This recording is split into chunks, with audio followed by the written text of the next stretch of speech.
আসসালামু আলাইকুম রহমতুল্লাহ। নতুন কন্টেন্ট ক্রিয়েটরদের জন্য আজকের এই ভিডিওটি। আমরা যারা নতুন কন্টেন্ট ক্রিয়েটর আছি তারা অনেকেই চিন্তা করি যে বাংলাদেশে এত ইউটিউবার বর্তমানে আমরা নতুন করে যদি ইউটিউবে এন্ট্রি করি, আমরা কি তাদের লেভেলে যেতে পারবো বা তাদের উপরে যেতে পারবো? জি, অবশ্যই আমরা সেটা যেতে পারবো। ইউটিউব সেই সিস্টেমটাই কিন্তু করে রেখেছে নতুন ইউটিউবারদের জন্য একটি সুযোগ। তো এই সুযোগটা কিভাবে আমরা কাজে লাগাবো, এই বিষয় নিয়ে আজকে আমরা আলোচনা করব। তো আমরা অনেকে চাকরি করি, ব্যবসা করি। তো পার্ট টাইম হিসেবে অথবা আউট ইনকাম হিসেবে ইউটিউব, ফেসবুক, টিকটককে বেছে নিচ্ছি আমরা অনেকেই। তো সবাইকে স্বাগতম এই প্ল্যাটফর্মে। আম এখন আমরা আসি যে এই ইউটিউবে আমরা কিভাবে কোন কোন কোন পদ্ধতিতে আমরা এই ইউটিউবের মাধ্যমে আমরা অর্থ উপার্জন এবং সাকসেস পেতে পারি। ১ম এ আপনি ধরুন আপনি চাকরি বা ব্যবসা করেন, সেখানে আপনাকে ৮ থেকে ১২ ঘন্টা সময় দিতে হয়।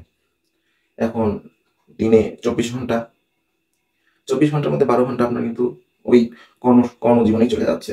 বাকি থাকছে ১২ ঘন্টা। আমি ধরে নিলাম ৮ ঘন্টা আপনার হলো ঘুমে চলে যাচ্ছে। ১২ আর ৮ এ হচ্ছে কত? ২০ ঘন্টা। আর বাকি থাকছে ৪ ঘন্টা। এই ৪ ঘন্টার মধ্যে আপনি যদি চান যে ০.৫ ঘন্টা সময় ব্যয় করব, সেক্ষেত্রে আপনাকে বেছে নিতে হবে সেই ০.৫ ঘন্টা কোন ইউটিউবের কোন সেক্টরে আমি ব্যয় করব। যেখানে আমি খুব তাড়াতাড়ি গেইন করতে পারব। আর আরেকজন আছে যে কোন কাজই করে না, বেকার। তার ক্ষেত্রে ২৪ ঘন্টায় সে ফ্রি, অথবা ২৪ ঘন্টার মধ্যে ১০ ঘন্টা ফ্রি। তার জন্য প্ল্যাটফর্ম কিন্তু আলাদা। আজকে আমরা সে বিষয় নিয়ে বিশদ একটি আলোচনা করব। ১ম এ আসি কর্মজীবী ভাই ও ব্যবসায়ী ভাইদের নিয়ে। তারা চাইলে তাদের YouTube এ অথবা Facebook এ তাদের কর্মজীবনে কি করতে হয়, কি করা, কি তারা করেন, সে বিষয় নিয়ে তারা কিন্তু কাজের ফাঁকে কিছু সময় ব্যয় করে সেই ভিডিওগুলা আপলোড করতে পারেন। ধরুন আপনি একটা আ সাইডে বা কোথাও জায়গায় যাচ্ছেন, সেখানে একটা ভিডিও তৈরি করে ফেললেন। খুব শর্টকাটে শর্টস ভিডিও। এখন আপনার চিন্তা করতে হবে শর্টস চ্যানেল বানাবেন না লং চ্যানেল বানাবেন। যদি লং চ্যানেল বানান তাহলে লং চ্যানেলে শুধুমাত্র লং ভিডিও দিবেন বেশি এবং মাঝে মধ্যে শর্ট ভিডিও তৈরি করবেন। আর যদি শর্ট ভিডিও করেন তাহলে লং ভিডিওটা আপনাকে কম আপলোড দিতে হবে। তাহলে আপনার যেকোনো একটি সাইডের ভিউটা বেশি পাবেন। আর যদি ২ সাইডেই যদি আপনি আগাতে চান তাহলে কিন্তু আপনাকে YouTube রিচ কমায় দিবে। তো এখন আ কর্মজীবী ভাইরা যদি শর্ট এবং লং যেকোনো একটি প্ল্যাটফর্ম বেছে নেয়, তাহলে আমি মনে করব যে আপনাদেরকে আ আপনাদের কর্মসংস্থানের জায়গা থেকেই ২-১ টা ভিডিও বের করে নিতে হবে। সেটা আপনাদের নিজস্ব আইডিয়া থেকে। এখন আইডিয়াটা আপনি মনে করেন আপনি মাছের ব্যবসা করেন। মাছ কাটার ভিডিও একটা দিয়ে দিলেন। সেটা হোক shorts video, long video, live video, is your choice.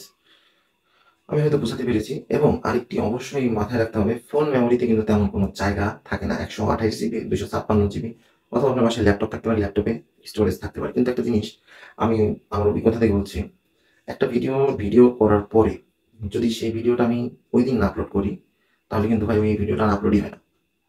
এইজন্য আমাদের করা উচিত কি, যেই দিনে যেই ভিডিওটা আমি কম করি, আমি একটা ভিডিও করি সেটা সুন্দর করে করি এবং সেই ভিডিওটা আমি ওই দিনই আপলোড করব।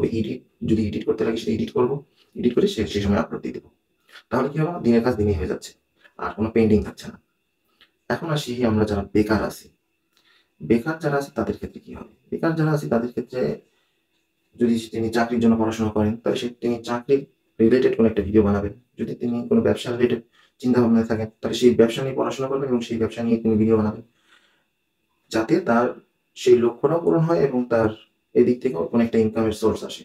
এখন যারা ভাবছেন যে বেকার আছি, আমি প্রফেশনটা YouTube এর পিছনে খাটাতে চাই। সেক্ষেত্রে আপনাকে অবশ্যই যে কাজটি করতে হবে সেটা হলো আপনাকে সর্বপ্রথম YouTube সম্বন্ধে জানতে হবে। YouTube এর গাইডলাইন সম্বন্ধে। এই কথাটা চাকরিজীবী ভাই বোনদের জন্য প্রযোজ্য। YouTube এর গাইডলাইন অবশ্যই আপনাকে মানতে হবে। Facebook এর গাইডলাইন অবশ্যই আপনাকে মানতে হবে। এবং এই গাইডলাইনটা মেনে আপনাকে সামনের দিকে আগাতে হবে। এখন গাইডলাইন মানার পরে আপনি এখন ভিডিও তৈরি করবেন।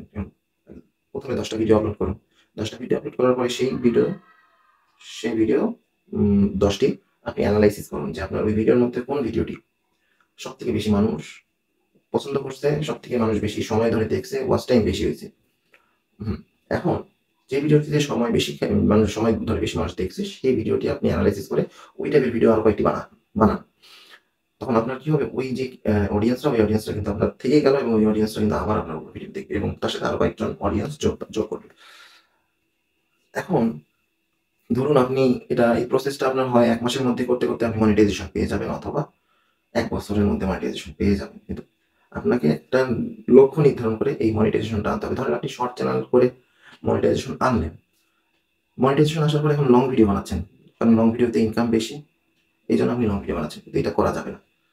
শর্ট চ্যানেল থেকে মনিটাইজ যদি পান, সেটা যদি লং ভিডিও আপলোড করেন করতে পারবেন, কিন্তু আপনাকে সেই লং ভিডিও শর্ট ভিডিও থেকে কম হতে হবে। ধরেন 50টা লং ভিডিও আপনি আপলোড করছেন এক মাসে, শর্ট ভিডিও আপলোড করছেন, শর্ট চ্যানেলে 50টা শর্ট ভিডিও আপলোড করছেন। এখন আপনি ওই মাসে আপনি 3 থেকে 4টা লং ভিডিও আপলোড করতে পারেন, কিন্তু এর থেকে বেশি হলে কিন্তু আপনার একটা রিচ কম বেশি হতে পারে।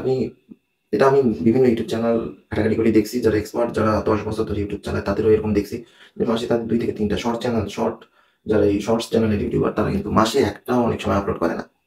1 বছর আগের একটা লং ভিডিও আপলোড করে রাখিয়ে দিয়েছে। এখন সর্বপ্রথম এখন আমাদের লাস্ট আমি যে ফিনিশিংটা করব সেটা হলো যে সর্বশেষ আপনার ইউটিউব, ফেসবুক, টিকটক এই 3টি প্ল্যাটফর্মে যোগ দেওয়ার আগে আপনাকে একটা নাম মনস্থ করতে হবে। সেই নামটা এমন নাম, সেটা গুগলে সার্চ দিয়ে দেখবেন। যদি গুগলে সার্চ দিয়ে ওই নামটা না পাওয়া যায়, কোনো ইউটিউব বা ফেসবুকে না পাওয়া যায়, চ্যানেল বা পেজ বা টিকটক, তখন ওই নামটা আপনি সিলেক্ট করে নেবেন, একটা সুইটেবল নাম যেটা সবার জন্য সুবিধা হয়। এরপরে আপনার ক্যাটাগরি সিলেক্ট করবেন। ক্যাটাগরি হচ্ছে এন্টারটেইন, স্পোর্টস, তারপরে হচ্ছে আপনার হাউ টু মেক, কিভাবে তৈরি করে এগুলো, তো বা আর্টস, আপনার যে কোনো ক্যাটাগরি আপনি চয়েস করবেন। চয়েস করার পর আপনার চয়েস করতে হবে এটা শর্ট বা লং কোনটাতে ইয়ে করবেন। এখন আপনার মাথায় রাখতে হবে শর্ট চ্যানেলেও ইনকাম ভালো, লং চ্যানেলেও ইনকাম ভালো। শর্ট চ্যানেলে ইনকাম ভালো কি জন্য? শর্ট চ্যানেলে ভিউ বেশি আসে, ইনকাম কম। কিন্তু লং চ্যানেলে ভিউ কম আসে কিন্তু ইনকাম বেশি। এইটাই প্লাস মাইনাস করলে কিন্তু সেমই আসে। যারা প্রফেশনাল শর্ট ইউটিউবার, তারা কিন্তু ভালো ভালো টাকা ইনকাম করতেছেন। এখন আরেকটা বিষয় হলো যারা শর্টস চ্যানেল করতে চান, তারা কিন্তু কি বলে, তারা কিন্তু খুব তাড়াতাড়ি ভাইরাল হওয়ার চান্স আছে, এবং যদি ভাইরাল হয়ে যান তাহলে কিন্তু আপনার লং এবং শর্ট যে কোনো প্ল্যাটফর্মে আপনি ভিডিও আপলোড করতে পারবেন যদি ভাইরাল হয়ে যান। কিন্তু আমার পরামর্শ বা অনুরোধ থাকবে, ভাইরাল হওয়ার জন্য কোনো খারাপ ভিডিও আপনারা ব্যবহার করবেন না, যাতে আপনাদের ভাইরাল হওয়ার পরে বিপদে না পড়তে হয়।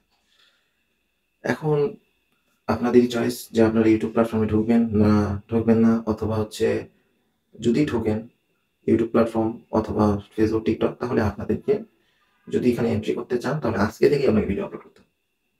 এরকম মনস্থ করছি কালকে করবো, পরশুদিন করবো না। আমি আজকে ভিডিও একটা আপলোড দিলাম, একটা ভালো করে একটা ভিডিও আপলোড করে এডিট করলাম। এডিট করে প্রথম দিন মনে করেন এডিট করতে 1 ঘন্টা লাগলো। এডিট করতে করতে করতে যখন অডিয়েন্স বুঝতে পারবেন যে কোন এডিটটা আপনার বেস্ট হচ্ছে, তখন আপনার এডিট করতে 2 মিনিটও লাগবে না। তো এইভাবে আস্তে আস্তে আস্তে আস্তে আপনি মাস্টারে পরিণত হবেন। যখন মাস্টারে পরিণত হবেন, তখন আর ইউটিউবের টিউটোরিয়াল ভিডিও দেখার আপনার প্রয়োজন হবে না। আপনি তখন নিজেই সবকিছু সফলভাবে করতে পারবেন। আশা করি কিছুটা হলেও আপনারা বুঝতে পেরেছেন। সবাইকে অসংখ্য ধন্যবাদ এতক্ষণ সাথে থাকার জন্য। আসসালামু আলাইকুম।